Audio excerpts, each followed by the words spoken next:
Welcome to Money Through Ease, the podcast that helps small business owners overcome limiting beliefs and take control of their financial agency. I'm your host, Regan Bashara, founder of All Ease Accounting. Join us as we explore ways to empower yourself and achieve financial success with ease. Hey y'all, welcome to another episode of Money Through Ease. I'm your host, Regan Bashara, and I've been thinking a lot about this topic lately. I've been making a lot of content about it. I've been contemplating, talking to other people about it, sharing my thoughts, getting feedback from folks. And so I think now is a good time to have this conversation on a podcast episode. This episode is about how money is not energy. I'm going to give you a little physics lesson. Don't worry, you will understand what I'm talking about. We're going to talk about manifestation and the law of attraction and all those sorts of things. And then we're going to talk about creating value instead of focusing on money as energy, because it's not. And we're going to talk about why I think this. This all comes from all of the woo things that I see people sharing, and especially when it comes to money, I feel like a lot of folks are gaslighting other people into thinking that money is just abundant. And if you don't have money, then that means you're not thinking positively enough.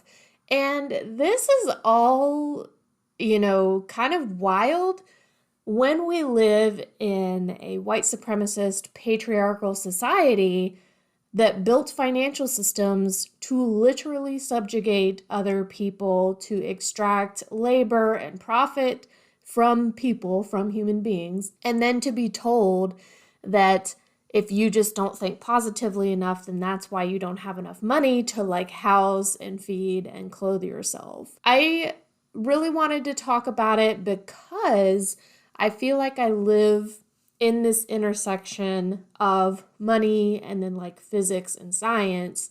And there is so much pseudoscience out there, especially with metaphysics, because they think that they know about quantum energy and quantum physics. And that is just simply not the case. Science is a system by which we describe our world. The scientific method is based on you coming up with a hypothesis and then testing it to determine whether or not your hypothesis is correct. But so much of the new age or new thought kind of spiritualism has bled into science terms, and I think that they co-opt and misrepresent scientific terms to sound smart and to sound like they're speaking the truth whenever they're not. So anyways, that's basically what this episode is going to be about, and let's go ahead and get started. My hypothesis, my conclusion that I've come to is that money is not energy, and we need to stop exchanging money and energy when we're talking about anything. Just stop switching those words around. Stop saying that they're the same thing. So why do I feel called to talk about this topic? As most of you know, I have a math and physics degree. It's really a math degree with some physics classes that I took to get my math degree. I have a concentration in math. I know what energy is. I've studied the science of physics, which is really the study of energy and physical matter and energy and how those two things relate. And I'm also an accountant. I know a lot about money. I know a lot about finances. I know a lot about taxes. I know a lot and have done a lot of research and have a lot of experience in the financial systems in the United States specifically, but really this is globally pretty much how it works. Money does not require you to have a lot of it to understand these systems. And in fact, the people that don't have a lot of money probably understand the financial systems that we live under better than people that have a lot of it, because it is so tied to our intrinsic worth in a capitalist society, and it is so intrinsically tied to our survival. Whenever you need to have money to have housing, to have food, to receive health care, all of that good stuff. So I kind of live at the intersection of these two topics, physics and science, and then accounting and finance. If there is a Venn diagram and one circle is physics and the other circle is finance, I live at the intersection of those two circles on that Venn diagram. It's me.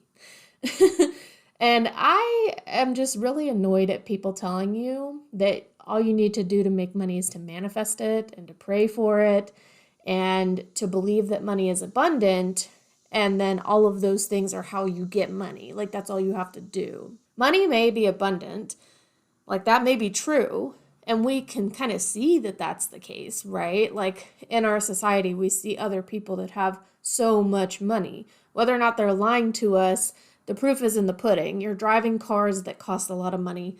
You have houses that cost a lot of money. You have yachts, boats, people going on vacation. Like, we know that there's a lot of money in the world and that it is abundant. It exists out there in the world. We can see evidence that there is a lot of money, but that doesn't actually make money accessible to us. Money's abundance isn't inherently making it just available and accessible for us to just have. There are financial systems that were built on white supremacist patriarchal rules, and these financial systems were intentionally designed to exclude certain people, to subjugate certain people, and to extract labor and profit from those folks. So no, money is not abundant if someone is working against you having access to it. Money is not abundant if someone is working against you and working against your access to money. So money is not energy. Let's talk about what energy is.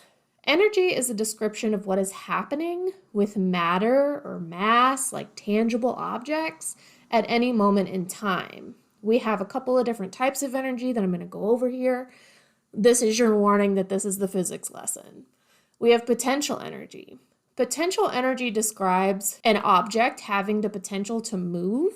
So for instance, in the case of gravity, if I hold a ball in the air in my hand, like above my head, and I'm standing on Earth, that ball has the potential to move back towards Earth due to gravity. If I let go of the ball, it's going to move towards the floor or towards the ground where I'm standing because of gravity. That ball has potential energy when I'm holding it up in the air. It has the potential to move. Kinetic energy is the description of an object or mass in motion. So when I let go of the ball and it's falling to Earth from some height, and that's due to gravity, that ball, when it's moving towards the ground, has kinetic energy because it is in motion. So energy is just the description of what's happening with matter and mass. So if the ball is being held above me, but I'm holding it still, it has potential energy because it has the potential to move towards the ground. And then when I let go of it, it has kinetic energy because it is moving, it's in motion. Then we have light or radiation energy. Light particles, did you know that light was made up of particles? Yep, just like water, just like all the other mass and things. Light is a particle, and light is usually a lot of particles. Light particles can move through things. So we have light moving through the molecules in the air. We have light that can move through water or liquid. If you think about like an underwater submersible that has been on the recent news, like they have lights so that they can see underwater. Light can move through things, water, liquid, air. And these light particles bounce off of the molecules of that substance. So the light is coming through the air, it's bouncing off the molecules in the air, it bounces off of other matter and is reflected, it bounces off of the molecules in the liquid that it's in, the water. And when light is bouncing off of these molecules, when it's moving through that substance, those molecules that it bounces off of heat up. So that means that the molecules and the atoms start moving and vibrating faster when the light bounces off of it. So a real life example of this, if you have a pot of water and you put it on the stove and you turn the stove on, energy is being pushed into the contents of the pot, so the water. And the water, this energy coming into it, that causes it to change its physical state. So if you put ice in a pot on the stove, turn the stove on, the ice melts, into water. The water boils, and then once the water boils, it evaporates into gas. So we're changing the physical state of the water in the pot by applying light or radiation energy to it. If you put sugar in a pot on the stove, which is how you make caramel, by the way, that sugar caramelizes. The compounds, the molecules in that sugar start to change their chemical structure. It breaks down into like carbon, basically. That is why it turns brown. So we apply energy to sugar in the pot on the stove, it changes its chemical structure. If you turn on the light switch in your room, electricity then gets to flow into the matter in the light bulb, into the filament in that light bulb. You put energy into that filament, it's going to cause it to glow. And so the energy from the electricity goes in the light bulb. The light bulb emits light or radiation, basically. So energy is a description of what is happening with matter, mass, or tangible objects at any moment in time. If you turn on the light switch, if you put a pot on the stove, if you hold a ball up in the air, if you drop the ball, energy is just the description of what's happening with that matter.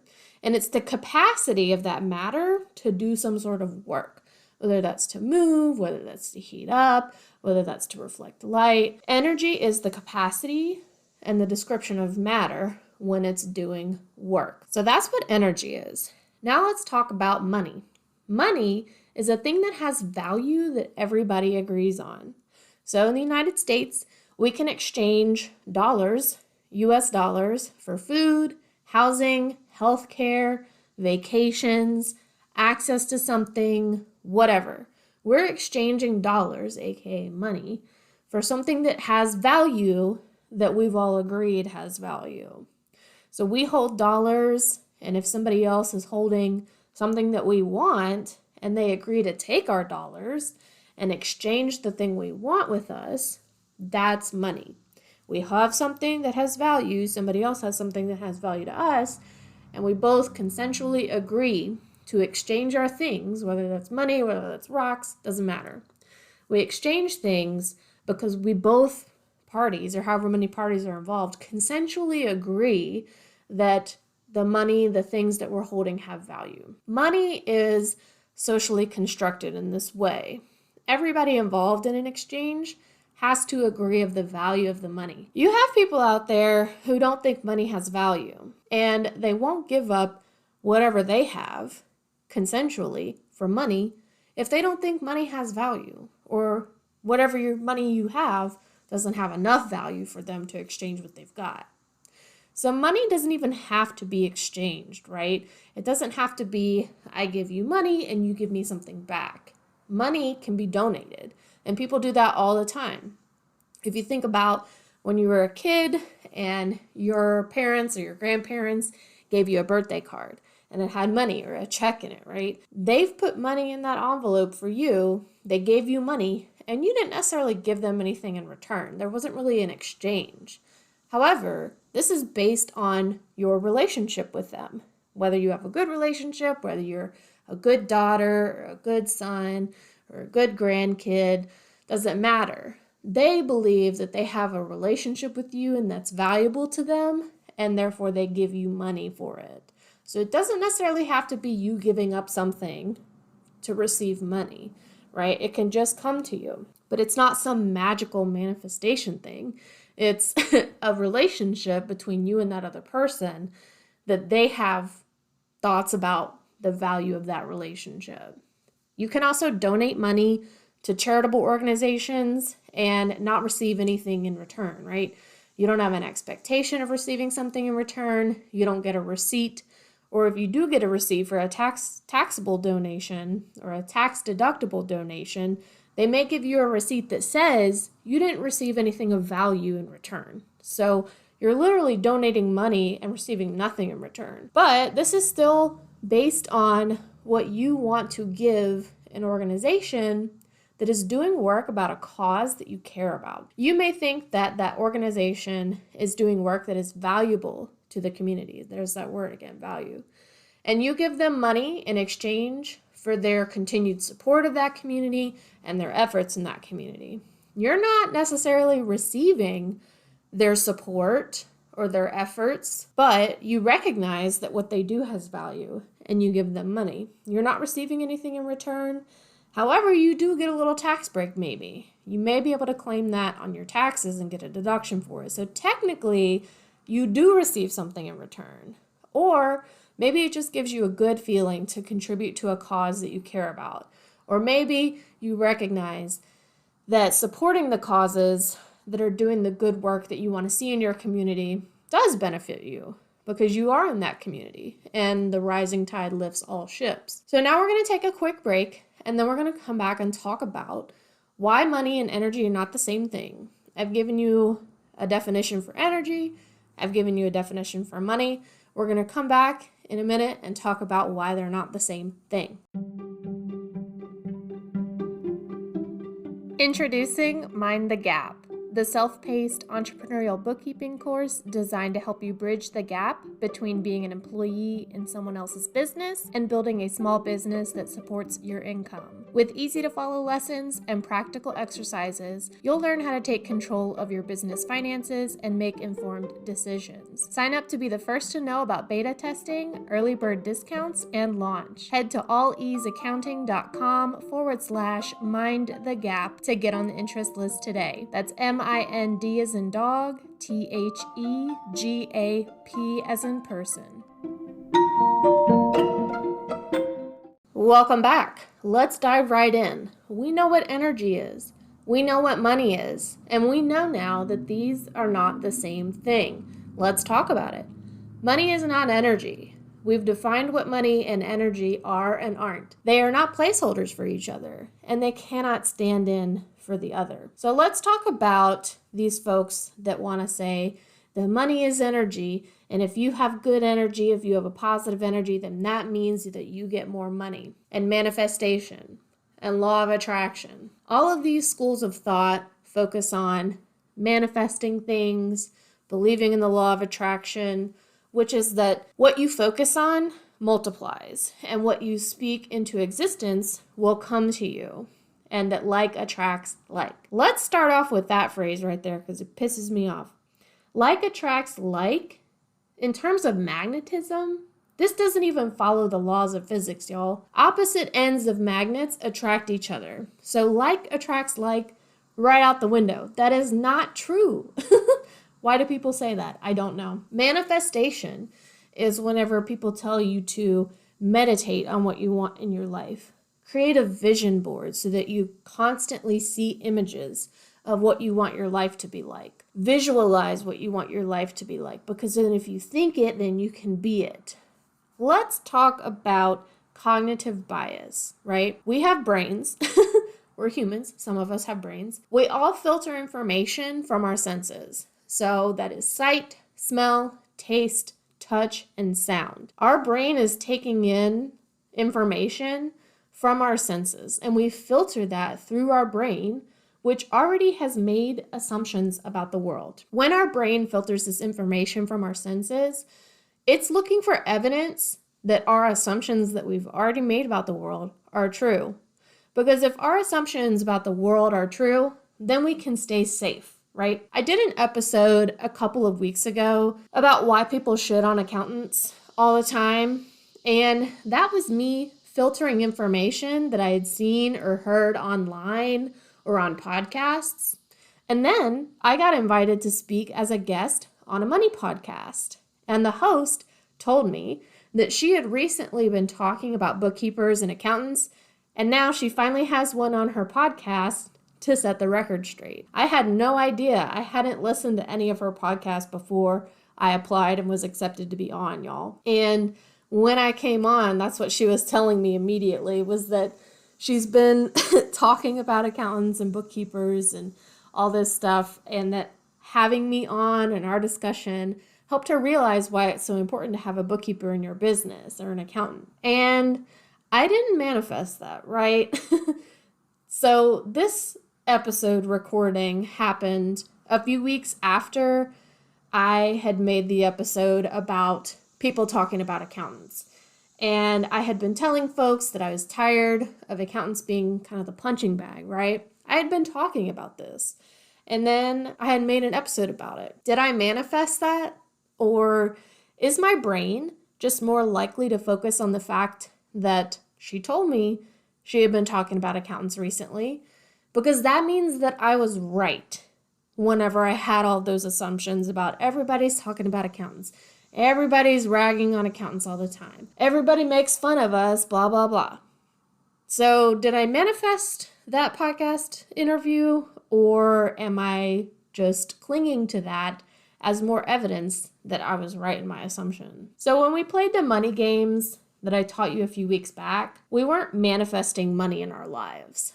We were just choosing to direct our brains to focus on how much money we have around us, and that when we spend it, it comes back. And these aren't universal truths, but we can almost delude ourselves and trick ourselves into finding evidence that supports these beliefs. These delusions are not harmful to us or to anyone else. So why wouldn't you want to be deluded into seeing that you have money and that you get it back when you spend it? Now let's talk about the law of attraction. So the law of attraction says that if you think positively or negatively, then you'll create that experience. And I'm just like, well, duh. We as humans with our human brains are pre-programmed for negativity biases because that kept us safe when we were cave dwellers. Always remember that this mushroom will kill you and focus on that so that you don't eat it and die. You cannot be all positive all the time. There are things in life that are truly harmful. And this is the flaw in the law of attraction that I see. There are things in life that are truly harmful to us. And if you force nothing but positive thoughts, that gaslights people who have been harmed into taking ownership of how they've been harmed and to accept harmful behavior as something that is just somehow good for them, somehow positive, and trying to find silver lining for things that they may not actually want to happen to them. In this way, forced positivity relies on the white supremacist right to comfort, fear of conflict, and the fact is that there are systems that were built to subjugate certain people so that power and access to resources could be hoarded. And there's nothing to think positively about that, right? Here's what I think that we can focus on instead of saying that money is energy, because it's not. I hope you agree with me by this time now. Here's what we can focus on: value. And I've said that a couple of times for a reason in this podcast. People conflate money and value. People conflate value and worth. People conflate money and energy. These are not the same things. I believe that value is infinite and abundant. We can create value just by thinking, just by using our brains. When we're innovating and when we're inventing, we're creating value. And it's like we're creating it out of thin air, from nothing, right? You have an idea and then you create the fruition of that idea. You make it happen. That's creating value. Money may not be abundant. It may not be accessible to everyone, but I think that everybody has the ability to create value in the world. Value is also not our worth, and let's not conflate those things either. Every human being, no matter what, is worth respect and dignity. And every human being deserves access to having their basic needs met. Value is you creating something and then someone else deciding that yes, it does in fact hold value. Value is something that we have to agree on, right? But you can create it, and then there are 7 billion people in the world. There's going to be somebody out there that thinks what you created is actually valuable. They agree that it has value, and therefore they're willing to exchange something with you to get that value. And that's what creates a currency or an exchange of money. So to conclude, I think that all these concepts and ideas are connected, but they're not interchangeable. And I want to be so clear about that, not just because I have a science degree, but it is so important in accounting too, to use the right terminology, the right verbiage. We want to use the correct words to describe our lives and experiences so that we can all do what we need to do and what we want to do. When we start to use words like energy instead of money or instead of value, that's where we get into this metaphysical talk that is harmful. It is emotional bypassing at its worst. I call myself a numbers witch because I can do some serious magic with people's bookkeeping and business finances by highlighting areas for them to pay attention to. But you probably already know that I'm not a super spiritual woo person. I'm just woo enough to keep things interesting and to be balanced with my super analytical, scientific, logical side. If you like this episode, please leave me a rating or review and come to my social media accounts to share with me what you took from this. I'll talk to you next week. Thanks for tuning in to Money Through Ease. If you enjoyed this episode, make sure to subscribe to my email list to stay up to date on all the latest content. You can also follow me on social media at All Ease Accounting or facebook.com/accounting with ease for even more insights and updates. And if you're interested in learning more about my bookkeeping services, don't hesitate to schedule a complimentary consult today. Thanks again for listening, and I'll see you next time.